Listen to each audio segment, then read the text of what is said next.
Jika kamu penakut, lebih baik jangan lanjutkan video ini, karena malam ini aku akan membawamu ke sebuah kisah yang tak akan mudah kamu lupakan. Kita semua tahu, RSUD Sutomo di Surabaya itu rumah sakit terbesar dan salah satu yang paling tua di Jawa Timur.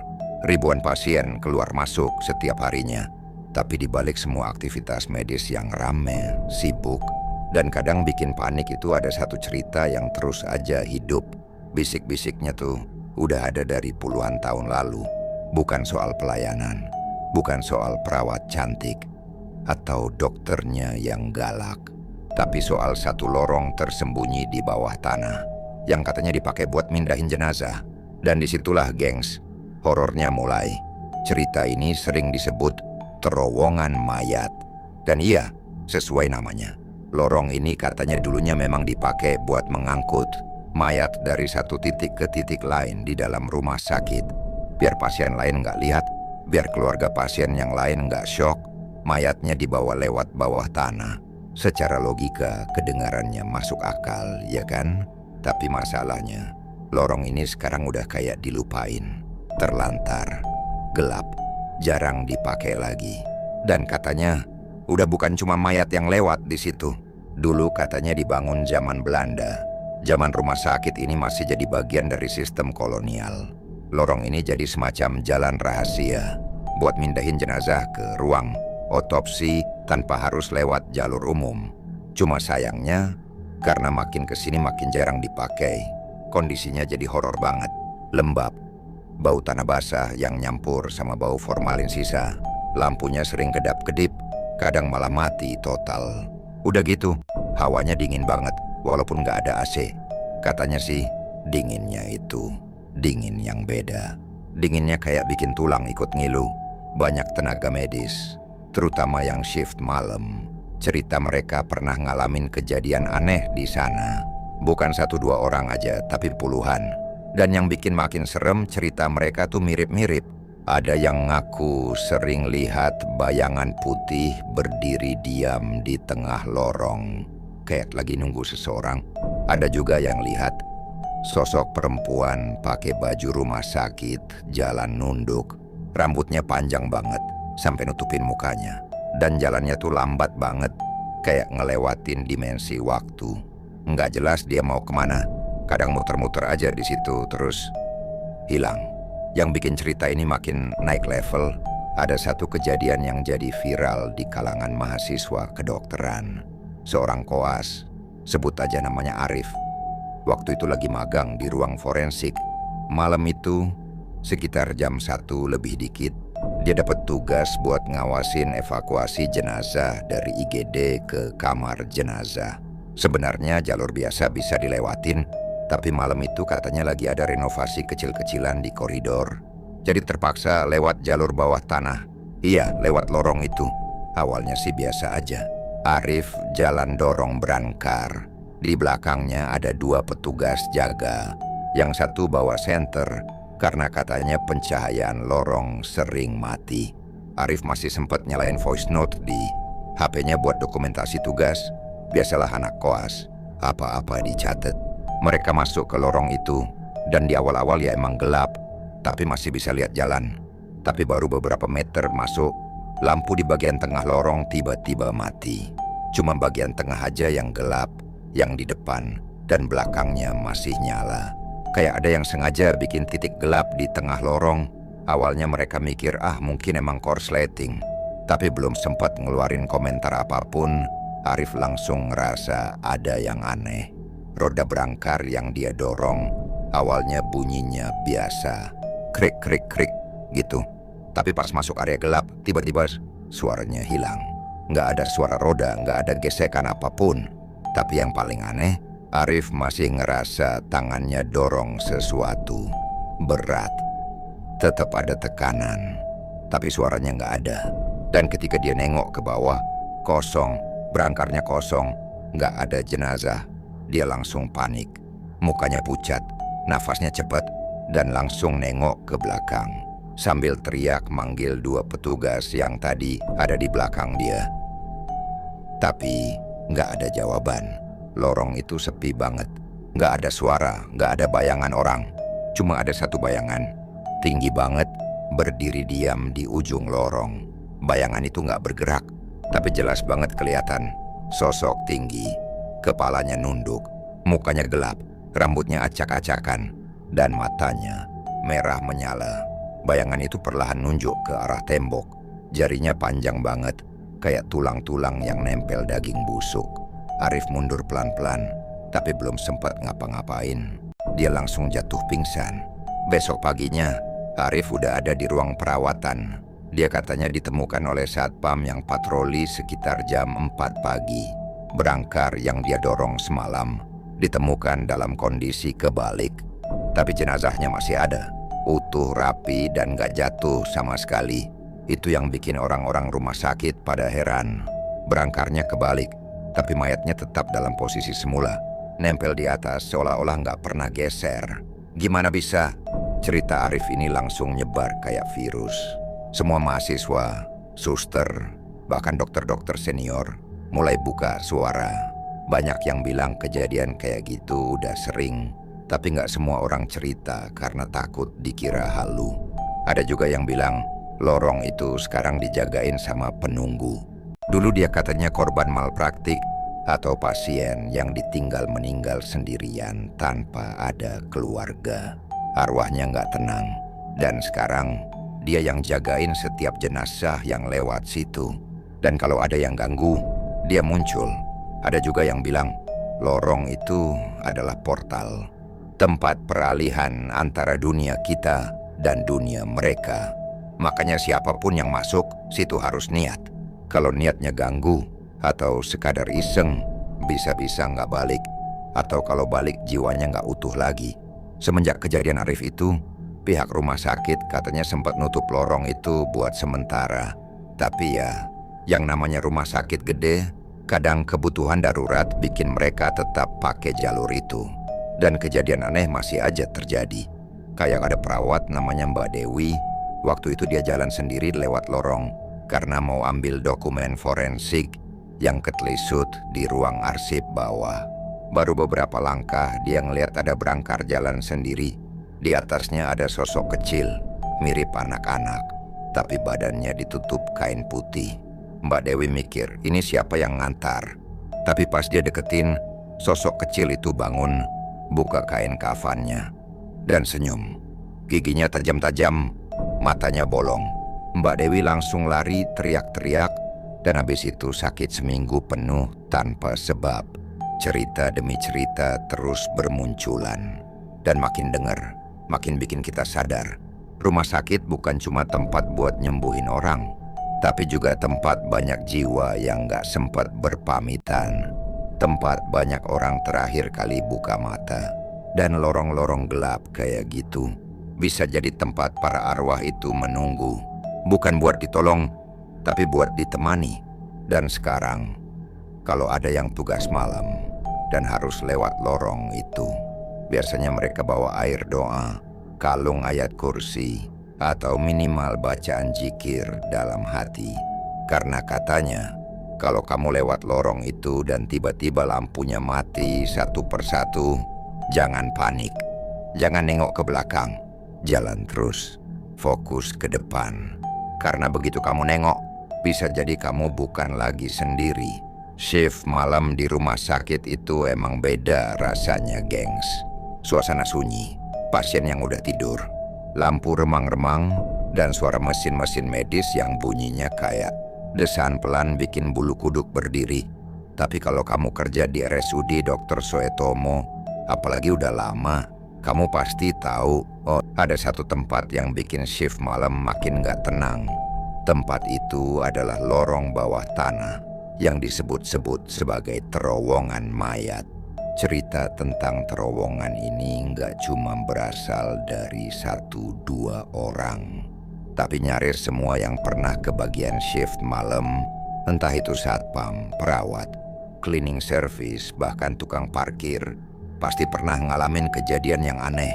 Dan cerita paling terkenal datang dari seseorang yang udah dikenal lama di sana, Pak Heri. Satpam senior yang udah jaga di RSUD itu lebih dari 20 tahun. Pak Heri itu orangnya kalem, jarang ngomong kecuali ditanya. Tapi dia termasuk yang disegani karena udah hafal betul seluk-beluk rumah sakit. Malam itu sekitar tahun 2012.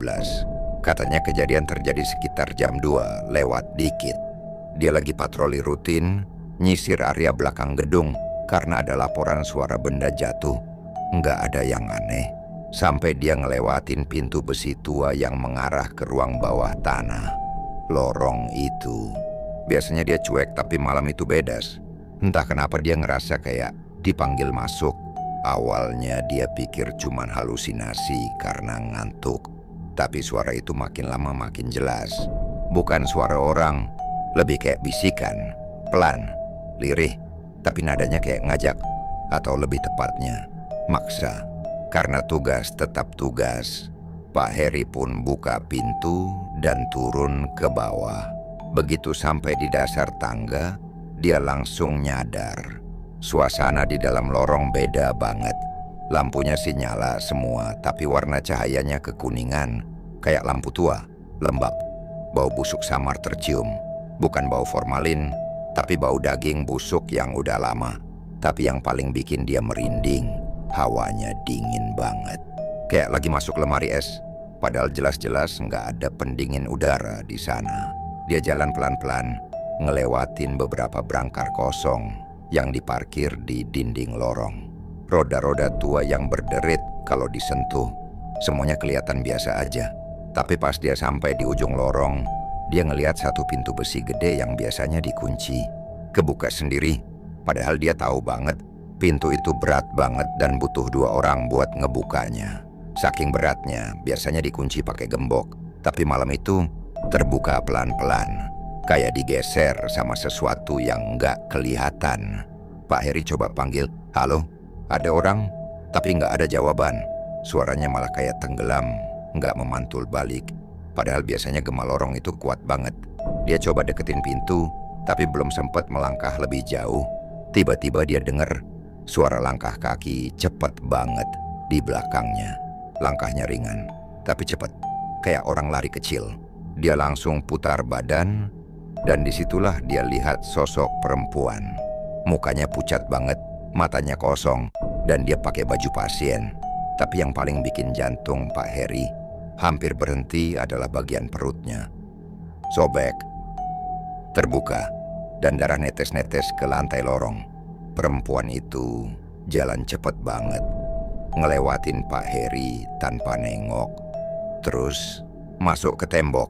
Iya gengs, bener-bener nembus tembok beton kayak nggak ada apa-apa. Padahal itu tembok solid, tebel, tanpa celah. Pak Heri langsung muter balik, lari secepat mungkin, dan naik ke atas sambil ngos-ngosan. Dia bahkan ninggalin senter dinasnya di bawah karena panik. Besok paginya dia langsung ngajuin pindah shift ke pagi. Dan sejak itu, dia nggak pernah lagi mau turun ke lorong itu.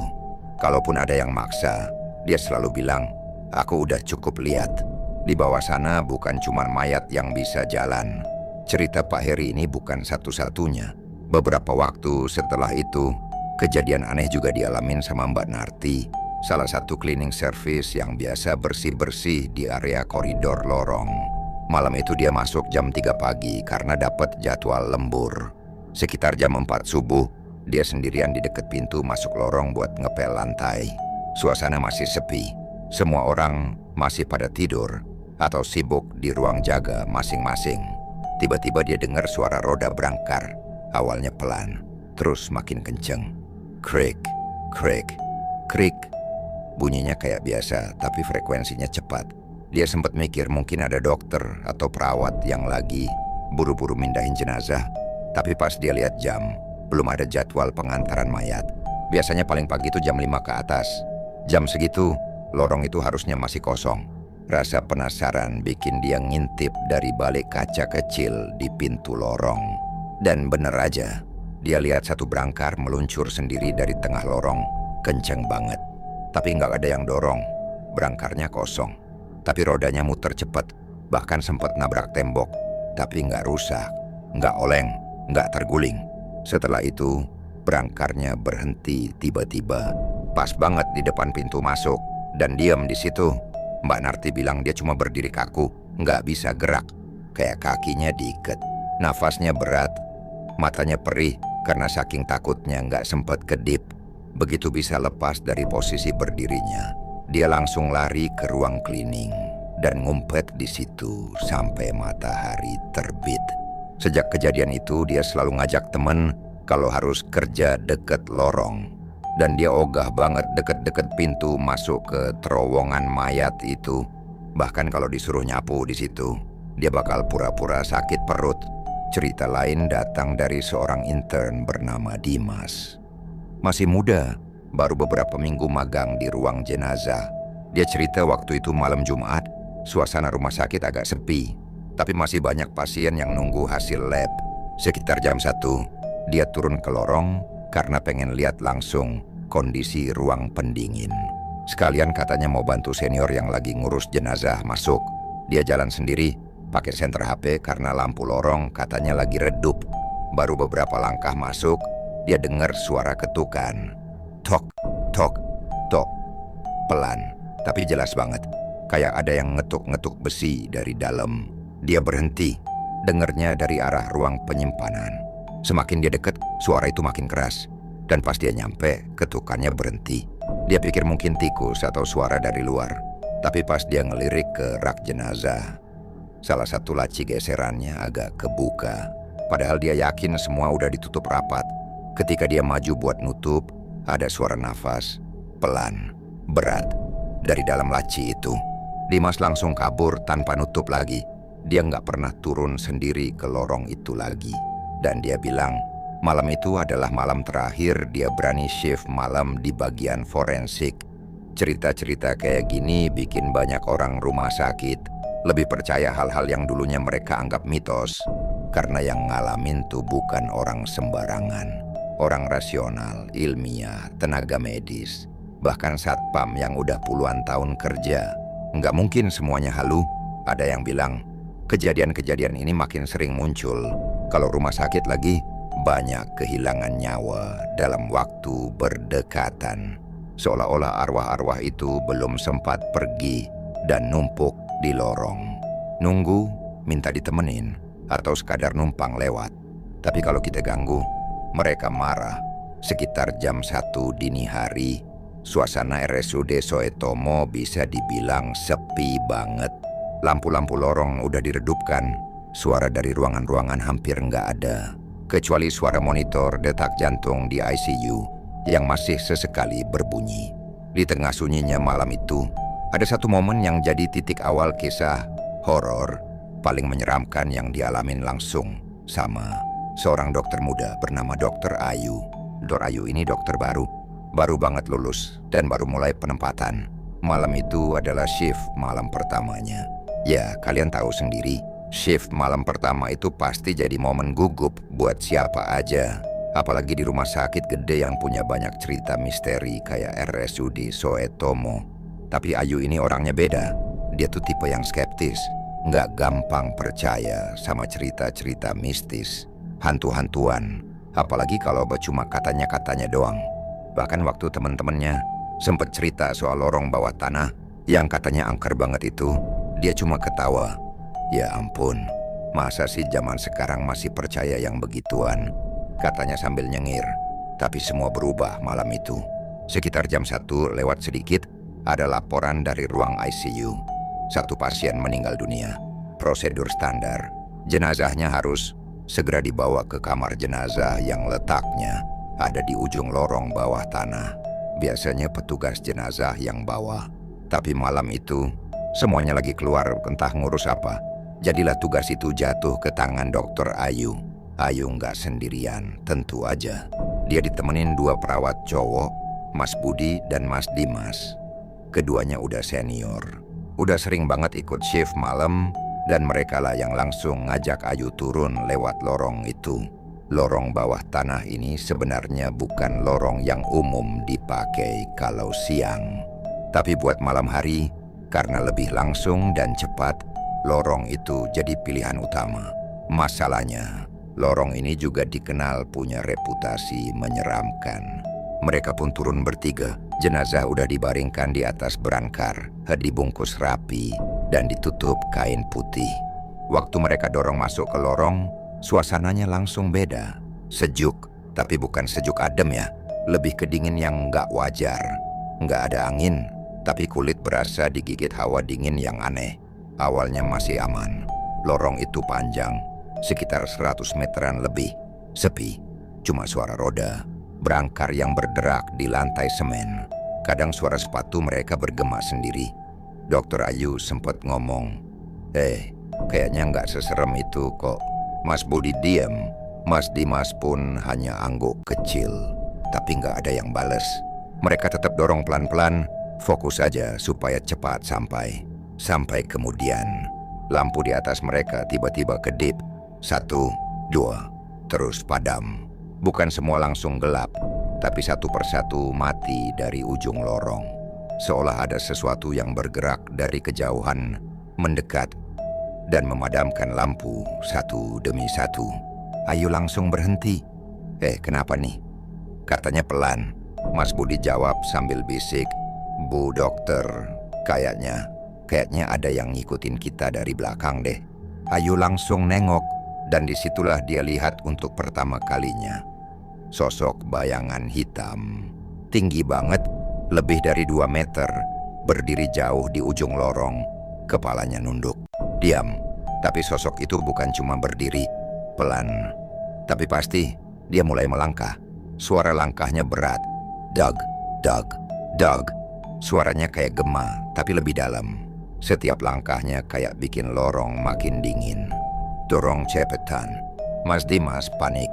Mereka bertiga langsung ngebut, dorong berangkar secepat mungkin. Tapi anehnya, makin mereka lari, makin berat berangkarnya. Kayak ada yang nahan. Kayak ada sesuatu yang nggak mau mereka keluar dari lorong itu. Dorkyur udah gemeteran. Dia megang ujung berangkar sambil komat kamit baca doa. Meskipun dia nggak terlalu religius, tapi malam itu dia mulai ngerasa sesuatu yang nggak bisa dijelasin logika. Tiba-tiba suara derit berangkar berhenti. Ayu langsung nengok, matanya melebar. Nafasnya tercekat. Berangkarnya kosong, jenazahnya hilang. Cuma kain putih tergeletak doang. Kayak ada yang angkat dan bawa pergi. Nggak ada jejak, nggak ada bekas. Cuma rasa dingin yang makin menyelimuti tubuh mereka. Mas Dimas langsung jatuh, pingsan di tempat. Tubuhnya gemetar sebelum akhirnya lemes. Dokter Ayu mundur pelan. Mas Budi cuma bisa berdiri di sebelahnya. Matanya melotot ke satu titik. Nggak bisa gerak. Mulutnya terbuka tapi nggak bisa ngomong. Ayu pun ngikutin arah pandangannya. Di ujung lorong yang sekarang gelap total, kecuali cahaya kecil dari lampu darurat di belakang mereka, muncul sesosok perempuan. Rambutnya panjang banget, acak-acakan, nempel ke wajahnya. Bajunya putih, sobek-sobek. Tapi yang paling bikin merinding adalah wajahnya. Mukanya hancur, matanya tinggal satu. Separuh wajahnya seperti meleleh, kayak daging busuk. Dan di tangannya, dia bawa sesuatu. Kepala manusia. Ayu nggak tahu itu kepala siapa. Tapi kepala itu masih segar. Matanya terbuka, seolah baru dicabut dari tubuhnya. Dan yang lebih menyeramkan, kepala itu mirip banget dengan wajah jenazah yang tadi mereka bawa. Dia mau teriak, tapi nggak bisa. Suaranya ketahan di tenggorokan. Mas Budi akhirnya narik tangan Ayu, ngajak lari. Mereka tinggalin Dimas yang pingsan sambil panik nelpon bantuan. Nggak sampai 5 menit, beberapa petugas jaga datang bantuin. Dimas digotong, Ayu dibopong karena kakinya lemas. Dan Mas Budi nggak berhenti gemetar semalaman. Keesokan harinya, Dr. Ayu langsung minta dipindah tugas. Nggak mau lagi turun ke area jenazah. Nggak mau lagi nginjekin kaki ke lorong itu. Akhirnya dia dipindah ke bagian administrasi. Dia bilang, sekarang aku lebih percaya setan daripada sistem rumah sakit. Cerita itu akhirnya nyebar ke semua pegawai. Ada yang percaya, ada yang enggak. Tapi banyak yang jadi lebih hati-hati kalau lewat lorong itu. Katanya, lorong itu sekarang jarang dipakai. Tapi kadang-kadang di jam-jam tertentu, khususnya antara jam 1 sampai jam 3 pagi, masih suka kedengeran suara roda brangkar yang jalan sendiri atau langkah kaki yang berat banget tapi nggak ada orang.